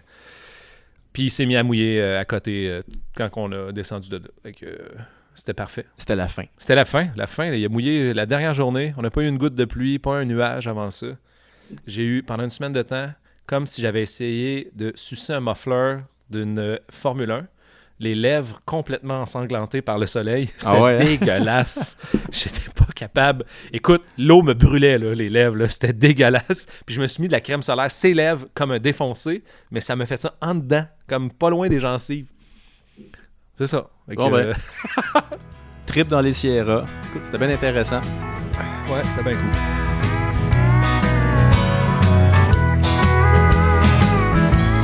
Deuxième partie. C'est quoi qu'on jase, là? On jase de ce qui se passe dans le milieu de l'escalade au Québec et ailleurs dans le monde. Non, c'est pas vrai. Il y a plein de petites nouvelles. Là. Ça fait un bout qu'on s'est pas vu. Là, on parle de la dernière nouvelle. À ta minute. Là. Il va en avoir plusieurs, mais oui, vas-y. Okay. Le record du nose a été battu. C'est dans ma liste. Tabarnak. C'est dans ma liste. Ben, jusqu'à quel point on encourage ça, tu sais, à un moment donné? Ben moi, en fait, ce que j'avais marqué dans mes notes, entre parenthèses, c'est « on s'en fout » ou « bedon ». Ah, ben tu vois, on a la même opinion. Je te l'ai dit, on a la même opinion sur bien des affaires. Mais Chris, mais je pense, on s'en fout pas, OK? Mais l'affaire, c'est que c'est pas comme si la course à l'homme le plus rapide aux 100 mètres de la planète va mener à une mort absurde, tu sais. Mais cette course-là va nécessairement mener à des morts plates, là, tu sais, là. Éventuellement, ouais. Si tu pas éventuellement, ça en a déjà causé. Ça a causé des accidents tragiques et graves. Puis là, on continue à courir après ces hosties d'absurde. Au final, on s'en crisse parce que j'en jasais de ça justement avec mon frère. Puis là, je dis, tu sais, là, mettons, Alex Honnold, il était sec, ses enfants, puis il est plus vieux, là, puis il est encore en vie, tu sais. Mettons. Puis là, il dit, hey, check, le jeune, sur ce bout de roche-là, là, en plein milieu, il y a une genre de ligne que le monde grimpe, puis c'est moi qui ai été le plus vite. Hein? Qu'est-ce que tu dis de ça? Hein? Je suis pas payé de vieux, hein? Il allait vite dans le temps, hein? Chris! Tu sais, comme... C'est insignifiant pour comme 99,99999% de la planète. Ouais, absolument. C'est comme... C'est de calice. Déjà là, ça, c'est un excellent point. L'autre point ou l'autre question que je trouvais intéressante, dans le fond, c'est de la manière que le Gripped, et probablement d'autres médias, j'ai pas vraiment fait Essaye de pousser dans le cul Alex Honnold. Non, c'est pas ça. C'est que c'était formulé sur les réseaux sociaux de manière très clickbaity, là, dans le sens que ça mentionnait Alex Honnold en majuscule. En fait, c'était pas un dude vient de battre le record, c'était Alex Honnold vient de perdre le record. Non, mais fait que, le nom du dude, t'as même pas dans le titre. Non. Fait que il fallait que tu aies vraiment cliqué pour avoir. Fait que puis il y avait bien des gens dans les commentaires qui disaient ouais, ça aurait peut-être été un peu plus cool de OK, tu mentionnes peut-être Alex Honnold parce que ça fait cliquer le monde sur ton lien puis tout ça, mais peut-être au moins mentionner le fucking nom du dude dans le headers. Ben, oui, à limite, là, on s'en crisse un peu, mais je trouvais que c'était la partie intéressante de la nouvelle. Je dis ça avec humour, là, qu'on s'en calisse. C'est le gars, il mérite certainement son heure de gloire, là, quand même. Il a quand même battu d'une heure et 10, faut le dire. OK. En 4h39 minutes. J'ai même pas lu l'article. Là. Mais 4h39, puis là, tu sais, c'est quand même fucking impressionnant. Tu sais, là, t'es en bas du nose, là, puis tu fais quoi? Puis, chose plate, pendant le voyage, on était là, puis il y avait personne sur le nose. Tabarnak, tu sais, on s'est dit, comment ça, il y a personne sur le nose? Il fait super beau, il annonce beau. Il y avait justement une équipe coréenne, je pense, ou un moniteur de jeunes sportifs coréens qui a crissé le camp en bas. À partir du Sickle Ledge, dans le fond. Puis, c'est vrai, j'ai vu ça passer aussi. Là, c'était comme, OK, il n'y avait personne. Puis là, on a sûrement pilé dans les traces de sang sans s'en rendre compte parce qu'on est allé faire toute la base du nose juste pour aller voir, tu sais, puis après notre journée, pendant qu'il mouillait. OK. En tout cas, ceci étant dit, c'est une hostie de grosse pièce de roche, pareil. Ouais, c'est un gros morceau. Pour l'avoir vu d'en dessous, c'est un gros caillou. 4h39, là, t'as pas le temps de renifler, là. Je veux dire, t'es parti, t'es en haut, là. C'est fou, là, tu sais. Puis en même temps, ça te donne une idée de l'envergure, de l'exposition puis du risque que ces gens-là prennent pour battre ces records de vitesse-là puis aller à cette vitesse-là. Là. Tu peux pas te dire ah oui, comme des fois, Honnold, il dit c'est sécuritaire parce que je le sais que je tomberai pas. Mais Chris, c'est tellement des vitesses folles, là, je veux dire. Ben voilà, c'est ça. Les vitesses changent un peu la donne dans le sens que je pense que quand tu fais du solo, en effet, je pense que tu peux prendre ton temps puis avoir un certain sentiment de contrôle. C'est comme la tête pour ça. Là. Mais là, tu es en train de faire du solo littéralement. Puis tu essaies d'aller le plus vite possible. Ouais, exactement. Tu commences à vraiment amincir la marge d'erreur. Amincissement à marge d'erreur, là, tu augmentes la probabilité incroyable. Ah oui, c'est ça. Tu amincis la marge d'erreur, dans le fond, mais tu augmentes la probabilité d'accident très, très, très, très, très, très, très, très grave. Je veux dire, à pas loin de 1, là. OK, fait que ça, c'était nouvelle internationale. Là. Il y a un nouveau record de vitesse en rope solo. Puis il faut le dire, là, pas en solo, mais en rope solo. Le gars, il avait une corde. Là. Ben oui, il y avait une corde, puis c'est il s'en sûr. Là, servait. il s'en servait, là, mais non, mais juste pour nous... Pour faire ça à cette vitesse-là, tu t'en sers pas tout le temps. Tu t'attraînes. Pour nos auditeurs. auditeurs. Des balanciers puis tout. Là, pour être clair, pour nos auditeurs et auditrices, pour pas faire de désinformation. Auditeur, c'est ça c'est ça le mot qu'on cherchait. Non, je le savais, mais je trouvais ça plus drôle. Ben oui, c'est bien plus drôle. D'en inventer. Quoi d'autre dans les nouvelles? Il y a eu un feu à Baldy. Ouais. Nouvelle locale. Ça commence. Est-ce qu'il y a... Non, c'est... Ouais. OK. Oui, il y a eu un feu à Baldy. Quoi, c'est une nouvelle? Oui, c'est une nouvelle, mais on peut rien faire avec ça. Je veux dire. Ah non, tu peux pas être contre. Non, tu peux pas. Tu peux pas être contre. Sérieusement, je suis contre les feux de forêt. Ouais, c'est ça. Bon, on va le dire tout de suite, là. J'aime pas ça quand il y a des feux de forêt, puis je serais contre ça si on avait un pouvoir quelconque là-dessus. À part de sensibiliser puis d'éduquer. Mais ce qui est intéressant, c'est qu'ils ont été chercher Pierre, puis Yann Camus, c'est vrai, Pierre Connellier, puis Yann Camus pour aller aider un peu. À quelle fin? À quelle fin? Afin de... En fait, j'ai lu l'article de Martine, Lavallée, justement, la conjointe là, de Consuelu, la conjointe de Pierre. Et puis, c'était afin de leur donner accès au sommet plus facilement, puis pouvoir les faire descendre là, le long de la falaise plus facilement, là, considérant qu'ils connaissaient le terrain très, très bien. Parce qu'il semblerait que le feu était... De la manière que j'ai compris, c'était... localisé à la falaise. Oui, c'était à la falaise, carrément. C'était le sommet de la falaise et c'est jusqu'à la base, probablement, de la falaise. Fait que, le feu semblait se répandre dans les racines là, et était donc sous le sol. Là. Fait que c'est ça, ils ont aidé un peu avec toute la logistique là, de comprendre comment que la falaise est configurée. Voilà. OK, cool. Fait que ça. Ceci dit, Baldy est officiellement fermé jusqu'à nouvel ordre. OK. On n'a aucune idée, dans le fond. Quand c'est que ça va ouvrir? Qu'est-ce qu'ils ont besoin de faire comme expertise? Là? Je pense que c'est surtout des arbres morts en haut qui vont devoir être coupés. Pour que c'est ça. Cool. Voilà. Et quoi d'autre? Le petit gros mois de septembre à date. Écoute, non, mais j'ai plein de... Écoute, c'est des petites nouvelles. Check bien. En fait, je te l'avais raconté ça un petit peu, mais je voulais avoir ton opinion là, officiellement sur le podcast. Je suis contre. Je suis pour. Je sais pas. Il y a 2 grimpeurs. Tabarnak. 2 grimpeurs, ça part mal. 2 grimpeurs qui ont eu besoin d'un sauvetage dans les Adirondacks. OK. Je l'ai raconté. Non. C'est pas à toi que j'ai raconté ça? Non. Ça a passé dans le... Tu sais, là, c'est le American Alpine Club qui a publié ça. Je pense que j'ai vu la nouvelle quelque part passer, je l'ai pas lu. C'est pas bien compliqué. C'est 2 grimpeurs qui étaient dans une classique des Adirondacks, qui est Hard Times. Ah ouais, OK. Qui est sur... c'est Beer Wall ou c'est... Moss Cliff. C'est sur Moss Cliff, voilà. Fait que c'est sur Moss Cliff. Quand même une logistique d'accès très difficile. Un 5.9 plus de 4... Non, mais pour les secours, là? De 4 pitches. Ah, c'est pas ça, il n'y a pas eu de secourage, là, je te le dis tout de suite. Ah, OK, cool. Ben écoute, je vais essayer de t'expliquer l'histoire. Comme je pensais que je te l'avais raconté à toi, puis finalement, c'est pas à toi pendant tout que j'ai raconté ça, semblerait. 2 grimpeurs à Moss Cliff. Voilà, avec la logistique de secours. En fait, juste se rendre à Moss Cliff. Après ça, le cliff est quand même un peu complexe. Tu sais, Hard Times, c'est un 5.9 plus classique de 4 pitch. Ils ont fait la grimpe au complet, donc une grimpe trad. Là, ils sont rendus jusqu'en haut.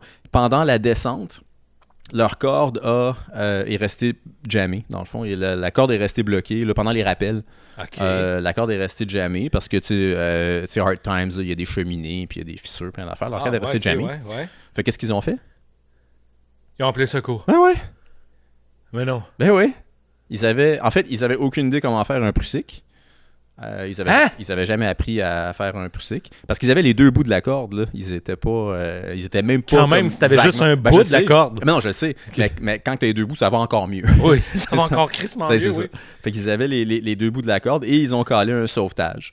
Puis là, finalement, voilà. Aïe! Fait que là, ben, finalement, ce qui est arrivé, c'est que la personne du sauvetage, heureusement, sur Mosscliff, il y a une bonne connexion. Fait qu'elle a pu les FaceTimer. Écoute bien ça. Ouais. Elle a pu les FaceTimer, leur montrer comment faire un Prussic par FaceTime. Non! Ouais, absolument. Pour qu'ils soient capables de remonter leur corde puis aller la déprendre. Puis elle fait que la personne, dans le fond, parce que le temps qu'elle se rende là-bas, dans son auto, elle pouvait les FaceTimer puis leur montrer comment faire ça, le temps de se rendre là-bas elle-même. Puis finalement, ils ont été capables de... Elle leur a appris comment déjammer leur corde, comme des personnes sensées. Mais qu'est-ce que... Puis après, ils sont descendus en bas. Puis pour ajouter, moi je vous ai ajouté injure, insulte, ils sont arrivés en bas, il fallait qu'elle les attende parce qu'ils n'avaient pas de lampe frontale non plus. Tabarnak! Fait qu'ils pouvaient pas s'en retourner dans leur char. J'espère qu'ils ont eu une fessée. Je veux dire, Ouais, comme fait dans un livre, là, après. Là, je veux Quelle dire. est ton opinion? Mais sacrément, ces personnes-là n'ont plus le droit de grimper jamais de leur vie. Là. Ont plus le droit de faire de sport extérieur.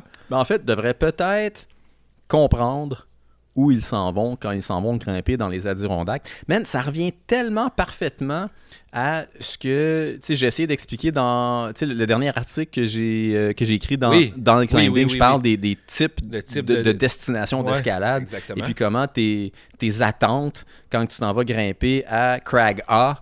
Qui est du cragging sportif là, tu peux assurer ton facile, char. tu peux assurer de ton char. Les attentes et les connaissances et tout ça sont pas les mêmes que ce que tu as besoin pour aller dans les Adirondacks, ou est-ce que c'est un peu plus full-on en général? Faire une hostie de classique ultra hardcore, dans le fond, sandbag à une place que tu as besoin de faire une tyrolienne pour approcher la paroi.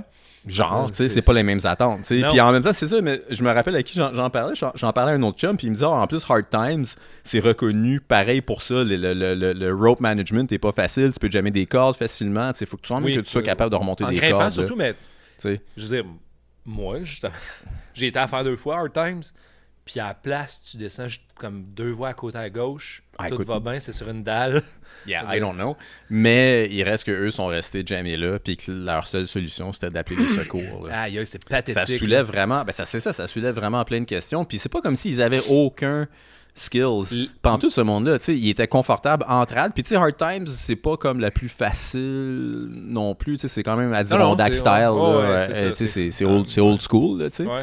Fait qu'ils sont quand même capables de se rendre en haut de la voie au complet. Tu comprends? Ils font du trad, ils sont capables de placer du gear, ils sont capables de grimper ce niveau-là. Ils ont peut-être juste pas tombé, là. Je veux dire, rendu là. Hein? Je veux dire, ils ont peut-être juste pas tombé.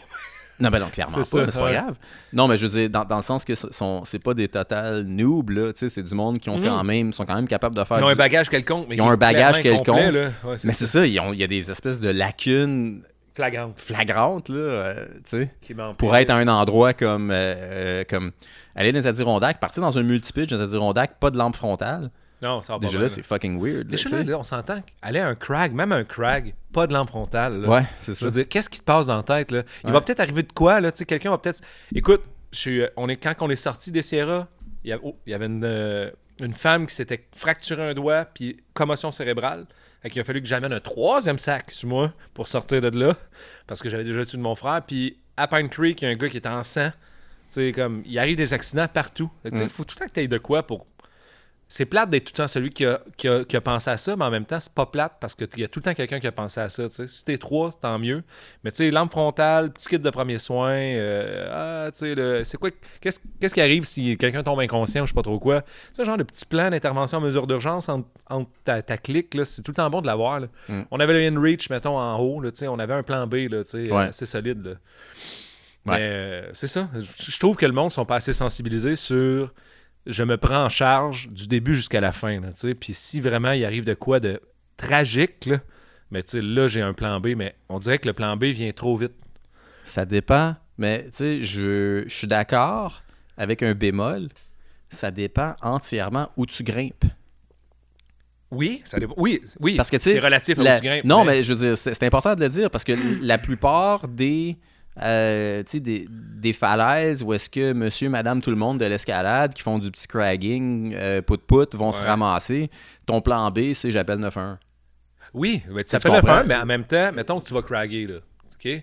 Mais si le 911 arrive, hostie, puis le cas de colonne, je veux dire, les premiers répondants, vous avez géré l'affaire, vous avez sorti la personne, puis sur le bord de la route, il y a un crise de bout qui est fait. Tu as peut-être sauvé la vie de la personne. Ah oui, non, là, absolument, c'est sûr. Mais je veux dire, écoutez, savoir où est-ce que la planche dorsale allait au site, c'est important. La plupart des sites établis maintenant, il y a une planche dorsale.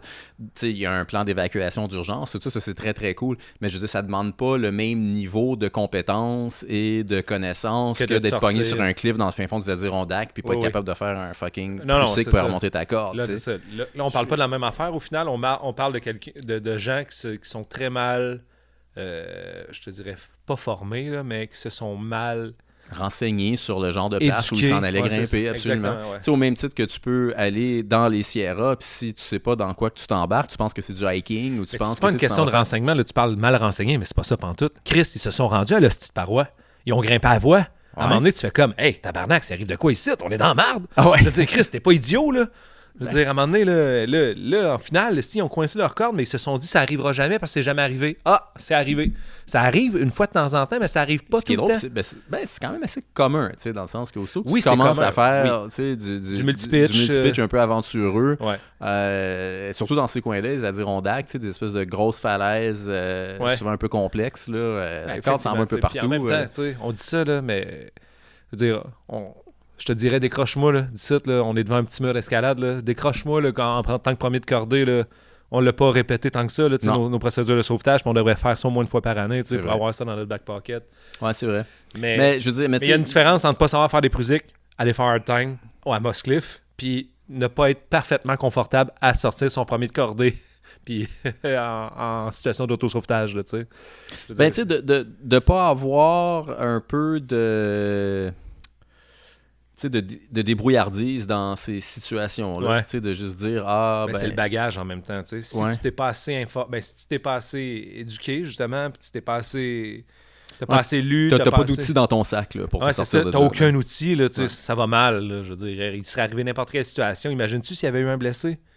Ça aurait été tragique, là, tu sais. Bon. Parlant de sauvetage, il y a Émilie Pellerin qui a eu besoin d'un sauvetage en Colombie-Britannique, je pense qu'elle était dans les en Alberta. C'était mon plan A avant d'aller faire Evolution Traverse, c'était d'aller faire Sleaze. Pas la même voie qu'elle. Okay. Mais c'était écrit Sleaze Mountain, mais elle était, je pense, à China Puzzle Wall de Marc-André Leclerc puis Brett Harrington qui ont ouvert bien des voies là-bas. Oui. Ouais, c'est ça. C'est en face de Sleaze, ça pourrait dire. Sleaze Mountain. Ouais. Puis finalement, ben c'est ça, c'est le fameux iPhone qui est... 911 l'iPhone, ouais, moi tout, j'ai lu la même affaire que toi. Venu à la rescousse, c'est quand même intéressant. Ouais, on est content que ça marche, hein? Que ça marche, puis que tout se soit bien, parce que ça a l'air que ça aurait fini épique. Mais t'as vu son pied, là, c'était débile. Là. Écoute, sortir de là, ça aussi, c'est une hostie d'approche. Je l'ai faite avec 2 autres personnes, on est allé grimper... je me souviens plus de son nom, mais c'est la montagne qui est à côté de China Puzzle Wall. Puis c'est un autre 1000 mètres de dénivelé dans une trail de chèvre. Puis eux autres, en plus, pour se rendre à ce cliff-là, il faut qu'ils prennent la première gully. Nous autres, on continue dans l'autre gully. Puis il paraît que c'est steep, puis même des places que tu peux devoir t'encorder. J'imagine pas sortir quelqu'un de là, ça doit être une affaire de 3 jours. Tu sais, par toi-même. Là. Ouais. Mais là, au moins, elle était consciente. Elle avait toute sa tête. Là. Je veux dire, sortir quelqu'un complètement inconscient, là, tu sors un cadavre, mettons, là, ça doit être long à Chris. Ouais. Quoi d'autre? En fait, une corvée au château, t'as manqué ça? Ouais, j'ai manqué. Malheureusement, je partais le jour... la même fin de semaine, je pense. Ça, ouais. Et on a fait ça dans l'avant-dernière fin de semaine de septembre. En tout cas, tu partais, tu partais pas mal en même temps. Le château, dis donc, c'est quoi, pour que tout le monde sache? Ben voilà, le château... Je pense que c'est le plus beau projet d'escalade qui existe en Amérique du Nord présentement. En tout cas, il se passe des belles... Je sais pas à quel point, mais il se passe des belles affaires là-bas. Je veux dire, il y a 0 négatif qui se passe là-bas. Pratiquement. En effet, Serge. Mais pour le vrai, là. Non, pour le vrai, là, c'est absolument génial. Toutes les situations négatives qu'on rencontre, ils ont quand même des belles fins. Ouais, ce qui s'est passé là-bas. Fait en effet, j'arrête de dire en effet. Puis je veux dire, le château, c'est une falaise dans le fin fond de la Mauricie, là, dans la ZEC. C'est pas dans le fin fond de la Mauricie, je te le certifie que c'est loin d'être le fond de la Mauricie. Fine, vrai. Mais c'est quand même loin en Mauricie. Oui. Pour nous qui est dans l'Anaudière. Effectivement. Mais ouais, on a commencé à développer une falaise dans la ZEC Chapeau de Paille en Mauricie. C'est moins loin que les Adirondacks. Un gros bout de C'est moins roche. loin que les White Mountains. C'est moins loin que Kamouraska. C'est Ouais. moins loin que les Grands Jardins. C'est moins loin que Romney. C'est moins loin que Parce que là, Romney. tout ce que tu as nommé a absolument rien à voir avec le style de grimpe qui peut, Non. que tu peux retrouver Ah, là-bas. quand même. Il y a du stock là, au château. Là. Il y en Il y a a- pour tous les goûts. Là. Il y a beaucoup de stock. Là. À date, c'est une destination d'escalade sportive d'assez haut niveau. Pas d'assez haut niveau, de niveau extrême. Là. On pense qu'il va y avoir, en effet, là, des voies quand même assez difficiles. Je sais pas, là, c'est au-dessus de mon pay Ouais, grade c'est ça, là, exactement. de loin. Mais, ouais, on a organisé la première corvée féodale du château. C'est le nom que j'ai donné à ma petite C'est une, corvée. c'est une bonne C'était idée. cute, Ouais, on oui. dit. On a organisé ça à la fin septembre. Puis écoute, il y a une bonne vingtaine de grimpeurs là, qui se sont pointés pour faire des sentiers. Il y avait bien des ouvreurs équipeurs qui sont venus contribuer aussi. Fait que c'est ouvert. Vous étiez combien au total au final? Une vingtaine, là. Aïe, quand 21, même. 22 grimpeurs qui se sont pointés là, pour 2-3 jours de corvée. Mais ce qui était cool, surtout, c'est que pour nous accommoder, la ZEC ont pris l'initiative de nous défricher un immense ZEC, stationnement. Réseau ZEC. On peut-tu Ouais. dire un gros merci à Anne-Marie Pratt, Mélanie, puis à Absolument, Michel? Mélanie Beauchamp, Michel Prince, tout ça. Ok, là. c'est comme 3 personnes exceptionnelles quand même, là, Ouais, avec qui écoute, on a eu le plaisir de collaborer pour ça. Là. Si jamais ils écoutent ce podcast-là. Ouais. Mais ouais, c'est absolument incroyable ce qui s'est passé. On est arrivé là pour, le sachant à peine, là, on est arrivé pour la corvée. Un immense stationnement là, pour 20 quelques autos. Ils sont revenus défricher après ça des espaces plats pour mettre les tentes. Fait qu'on peut rentrer plein de tentes aussi. Il y avait une toilette sèche sur place. Ils avaient refait le chemin aussi pour nous aider, tout ça. Vraiment, puis tout ça avec 2 semaines de préavis. Là. À vrai dire, il y avait quand même des grosses démarches qui avaient été faites avant, puis il y avait déjà des planifications d'aménagement du Ouais. territoire. Là. Ça s'est pas fait illégalement, juste pour vous dire. Non, vraiment pas. Non, absolument pas. Toutes les demandes étaient déjà en place. Ouais. Mais les études de sol, les études du territoire, les collaborations avec les ministères étaient là. Mais ce qui est fou, c'est que cette collaboration-là, tu leur dis, écoute, on s'en vient faire ça, on amène des bénévoles, puis là, il y a une pleine collaboration, Ouais, c'est à bras plein ouverts. partenariat. Ouais, c'est comme, venez-vous-en, on a envie que vous soyez là. Ouais. C'est comme, puis développer, puis c'est ça, c'est une histoire incroyable. Fait qu'on avait comme ça d'un côté, puis de l'autre côté, on avait la compagnie On-Site qui a financé tout l'équipement pour l'événement. Fait que, tu sais, les ancrages, fait qu'on avait des boats, on avait des scellements pour tous les ouvreurs équipeurs qui avaient le goût de venir ajouter une voie Encore une fois, à la falaise. Puis ça, c'est 100% On-Site qui a financé je lève mon chapeau. tout ça. Là. Frank, de On-Site, Ouais. je veux dire, t'es Ouais. un champion. Francis Larose. D'ailleurs, Francis qui va revenir nous jaser bientôt là, Juste. pour une autre grosse annonce. Là, mais... Quel beau partenariat en public-privé. Là. Je veux Ouais. dire, là, encore une fois, on peut faire des estis de belles affaires là, en tendant la main. Puis, Tout à fait. Parce que tu sais, c'était un petit problème au château. C'est pas un site qui est fédé. qui est fédé pour l'instant. Là, je veux dire, on est en train de regarder les meilleures options pour les modalités de couverture de ce site-là. Mais... Ouais, c'est du beau pelletage de nuages. Ben, pas dit. Mais ouais, non, c'est ça. C'est pas un site qui est fédé pour l'instant. Et donc, on n'avait ni équipement, là, ni support de ce côté-là pour développer ça. Fait que, tu sais, ça sortait de nos poches là, jusqu'à maintenant. Tout ce qui s'est développé l'année dernière sur la falaise, là, ça a été payé par les bénévoles, là, ouvreurs équipeurs qui sont sur place. Fait que cette année, c'était quand même cool d'avoir... J'aimerais ça qu'on trouve un autre nom pour bénévoles, parce que l'habitude, les bénévoles, ils vont faire des travaux, mais ils sont pas payés pour, tu sais. Ouais, OK. Mais là, on était pas payé non plus. T'es pas payé pour, mais tu payes de ta poche. Ouais, pour tu payes mettre- de ta poche pour Il y a le comme faire. un- il y a- là, clairement. c'est ça, là, tu sais. Ouais, ça, c'est pas d'hier que Non, je ça sais a bien. été comme ça dans l'histoire de l'escalade Ben oui, je veux partout dire, dans le monde. Là, ouais, ça, ça. on n'est pas différent de ça pour ça, tu sais. Il y a eu des années où est-ce que la Fédé avait un peu plus d'argent puis pouvait Oui, contribuer exactement, un ces petit beaux peu projets-là. plus ouais, à ouais. ces beaux projets-là. D'autres moments, comme en ce moment, on a l'impression que ça roule moins sur l'or puis que, c'est ça, ils peuvent moins contribuer à ces projets-là. Je sais pas trop pourquoi. C'est pas grave. On s'est retourné Ben, c'est de les bord. programmes de financement qui sont pas là. là. Bon, écoute, on s'est retourné de bord. Tu sais, chez On-Site, là, ils étaient heureux de contribuer au développement de l'escalade au Québec. Mais quel exemple, là, je veux dire. Encore Absolument. une fois, là, c'est incroyable.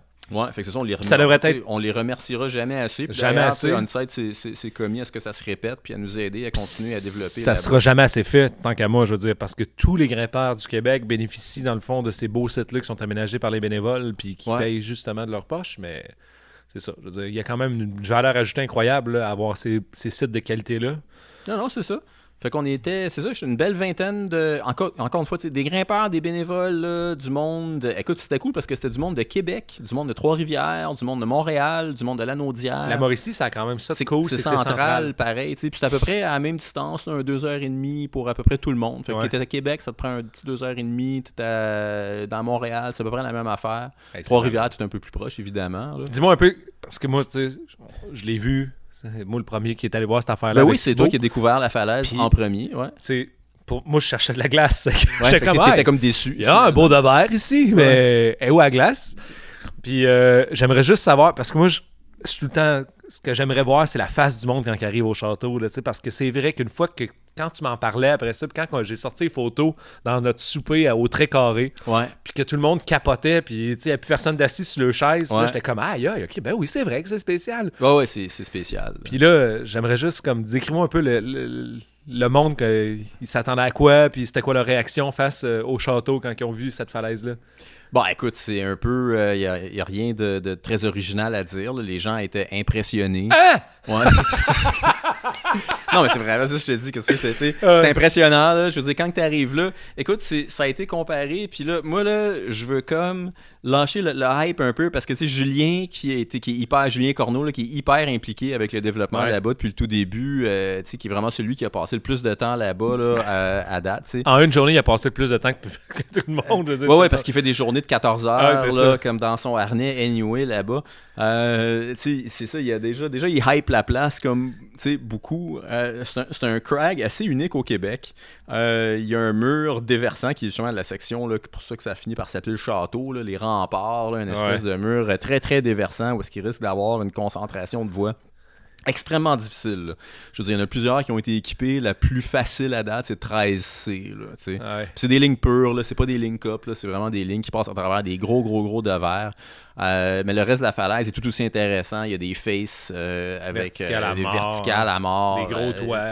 Il y a vraiment de tout, absolument. Ouais. Puis ça, c'est un des gros secteurs. Mais il y a un tout autre secteur qui est comme l'autre versant de la montagne, dans le fond. Le village. Qu'on appelle le village, qui est plus gros, plus haut. Moins de verre, mais quand même des sections déversantes là, ici et là. La roche est malade. La roche est malade. Compact, on dirait quasiment du granit. Ouais.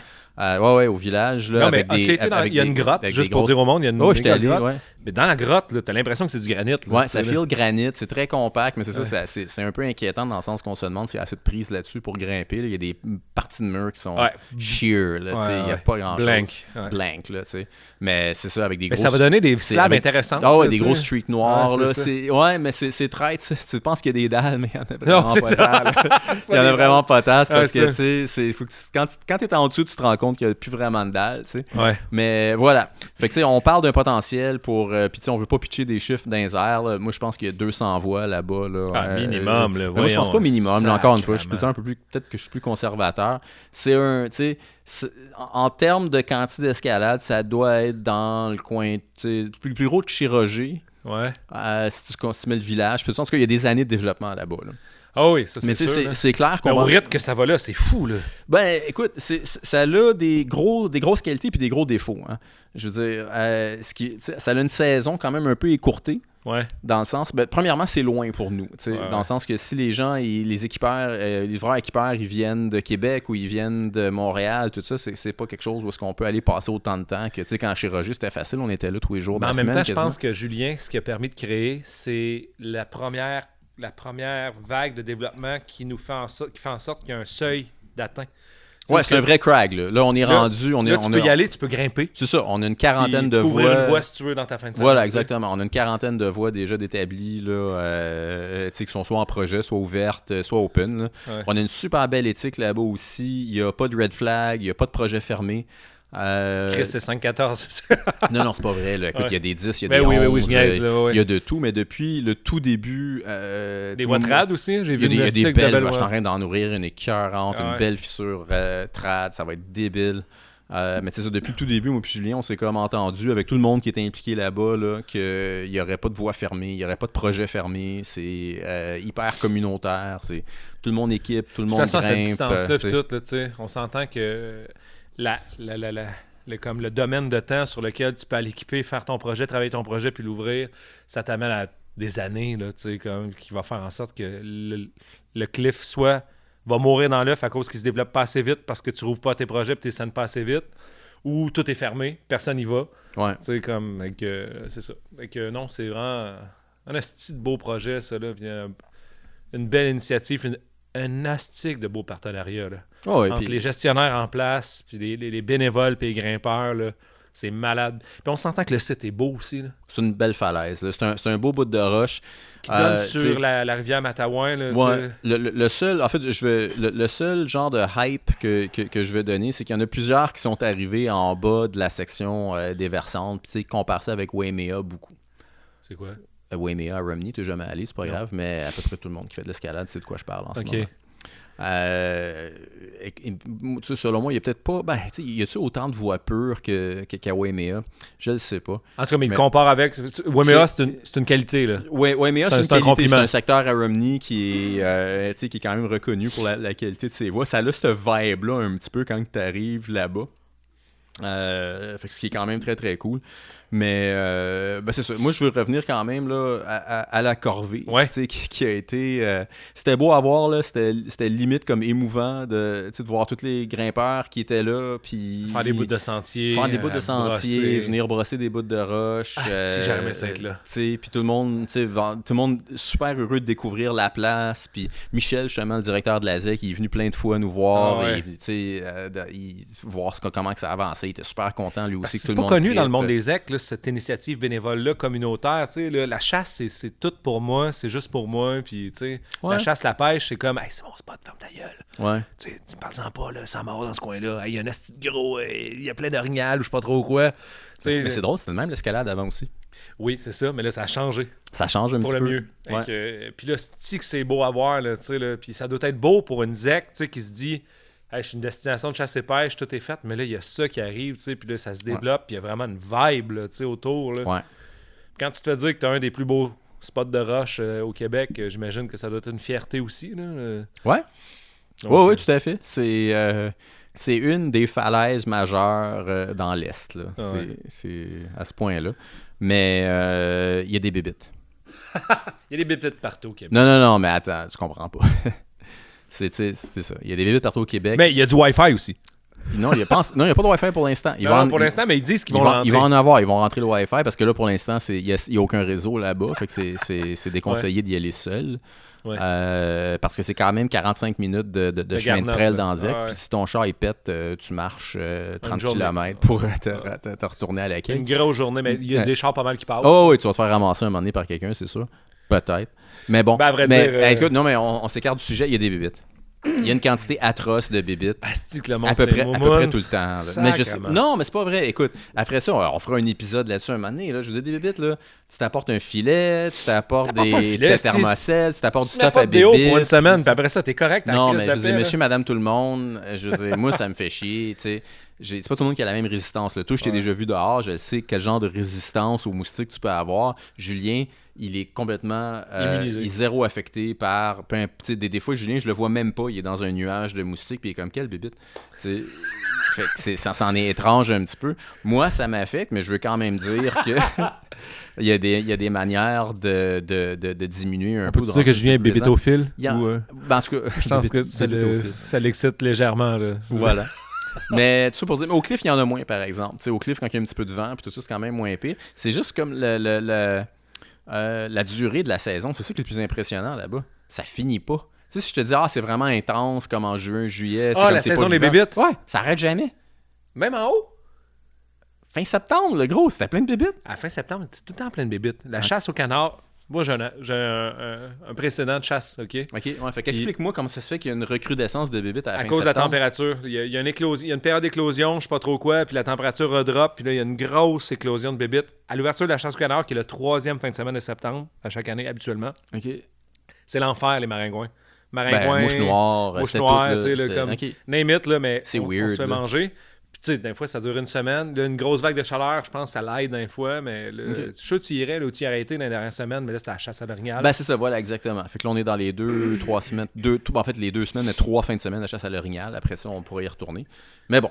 on s'écarte un peu du but qui était la nouvelle. Là. Il y a eu une belle fin de semaine. Ah oui, une belle fin de semaine de corvée. J'étais comme, y a-t-il une autre nouvelle? Non, ben oui, il y en a d'autres, mais je veux dire, par rapport à ça, on a fait une belle corvée. Ça va être répété. Je pense que j'aimerais ça en faire une espèce de tradition. Là, faut que ça devienne une tradition. Une corvée féodale, là, comme annuelle, là, là-bas. Au même titre qu'il y a une chier d'événements au mois de septembre, tout ça, il faut qu'il y ait des chiers de corvée. Ouais, mais tu sais, corvée qui peut virer en festival, qui peut virer en n'importe quoi. Là, on n'est pas obligé de vous dire.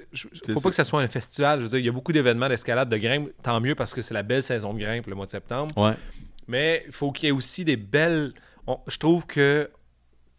Il me semble que dans le monde du vélo, dans le monde de la randonnée, peut-être un peu moins, mais surtout dans le monde du vélo, il y a beaucoup de corvées qui sont organisées de même à grandeur du Québec, tu sais, justement, puis il se ramasse 300 personnes d'un fois, là.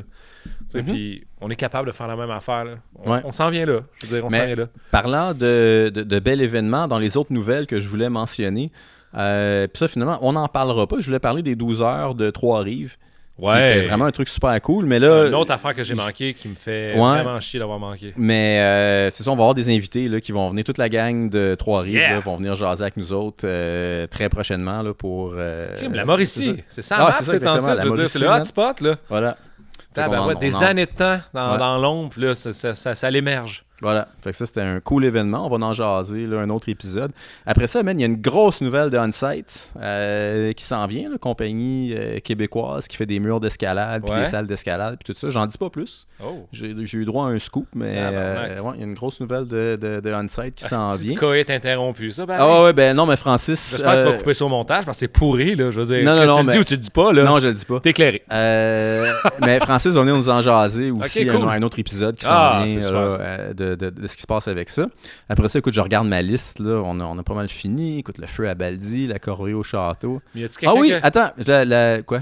Y a-tu quelqu'un qui scindait quelque chose, Chris, au Québec, pendant que j'étais parti, non? Non, vraiment rien de notable, là, qui a... non. Mais finalement, dans les nouvelles, la Fédé, je lis ça, la Fédé a pris position officiellement sur la pause de crochet de descente. Non, mais je savais que ça s'en venait. Non, mais c'est vrai, c'est dans les nouvelles. Écoute, que j'en ai clippé des Mossy-Hook. Ça a été un post officiel. Ouais. Mais c'est arrivé une très drôle de journée pour moi, pareil. Comment ça? Ben, parce que c'est la même journée que je suis allé faire un tour à Sérénité. Puis on est arrivé en haut du relais là, avec justement Frank. Là, puis il y avait 2 beaux mousquetons en alu, là, des vrais mousquetons d'escalade. Oui! Bouffés ben raides. Comme on retrouve un peu tout le temps. Là. Je veux dire, au Québec, je veux dire, ça fait 25 ans que je fais de l'escalade.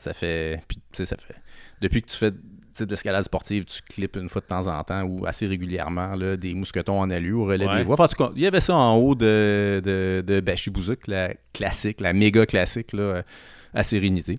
OK. Fait que c'est ça, je trouvais ça très drôle parce que finalement, on a enlevé les vieux mousquetons tout bouffés puis je les ai remplacés par d'autres vieux mousquetons en alu qui vont être tout bouffés dans une saison ou deux. Parce qu'il y a un moratoire officiellement sur les crochets de descente. Ouais. Fait que je voulais avoir ton opinion là-dessus. Est-ce que tu vas avoir mon opinion, on la connaît. Ben, je veux dire, non, mais c'est une nouvelle qui est sortie. Je veux dire, moi, je me gêne pas d'en jaser. Je peux difficilement avoir une opinion parce que c'est moi qui drive un peu là, le mouvement vers la libération du Québec, vers les lower-offs, puis les Mossy-Hooks, là, puis tout ça. Écoute, je te mets, la réponse de politicien, c'est que la discussion ouverte, c'est Mossy-Hook. Pas c'est Mossy-Hook, mais sur les lower-offs. C'est qu'ils veulent des affaires ratées qui coûtent plus cher à mettre, mais qui sont pas prêtes à payer. Donc, là, tu as le dilemme de dire en tant que bénévole, je mets ces affaires que tout le monde met qui est moins cher, les Mossy-Hook, ou je me conforme à ce que la FQME veut qu'on mette des gros crochets en stainless qui sont beaucoup moins durables, qui sont ratés, mais beaucoup moins durables et qui coûtent beaucoup plus cher. Mais ta réponse de politicien est un peu de la merde parce qu'en ce moment, ce qu'on clip, c'est des vieux mousquetons en alu. Ils sont ratés. OK. Fait que t'arrêtes de me dire que mes crochets de descente qui ont une résistance de 70 kN chaque, 140 kN la paire. J'ai pas dit que c'était une mauvaise résistance, les Mossy-Hook. J'ai dit que les autres en alu étaient ratés. Les Mossy-Hook. Okay. Mais tu sais, selon toute logique, je veux dire, quand ils sont des Mossy-Hook partout, là, c'est quoi le problème? Je veux dire, c'est un peu ce que le monde... C'est ce que le reste du monde fait, mais on a juste pas assez de couilles pour se dire, OK, on fait ça. T'sais, advienne que pourra, il n'y en aura pas d'accident sur l'enjeu de résistance des Mossy-Hook. Il va y avoir des enjeux sur du monde qui vont faire des mauvaises manips, pas de Mossy-Hook ou pas de style de lower-off, dans le fond. Puis c'est là que les problèmes vont arriver. Là, Je pense que c'est toute une crainte des assurances, là, au final. Là. Bien sûr. Dans leur, dans leur prise de position, la Fédé recommandait également de ne pas utiliser des Mossy Hooks sur le terrain, donc de ne pas les clipper. Qu'est-ce que tu penses de ça? Ben, je pense que c'est complètement absurde, mais qu'est-ce que je te dis? Ils peuvent me recommander de se tirer en bas d'un pont. Tu vas-tu le faire demain matin? Non, je suis juste curieux si tu avais... OK, c'est ça. Écoute, non, mais on en reparlera. On n'est pas obligé d'en reparler, on en parle là. Mais semblerait qu'il va y avoir un comité d'experts qui va être formé. Il n'y a pas d'échéance ou de plan là, ou de détails par rapport à ça. Je pense qu'il va en avoir un. Il y a eu 2-3 demandes pour ça. Là. D'avoir une échéance, un plan. Puis... Ouais. Mais bon. Mais quand même qu'il y aurait un plan, je veux dire... J'ai hâte de voir comment ça va finir. J'ai une certaine curiosité par rapport à ça.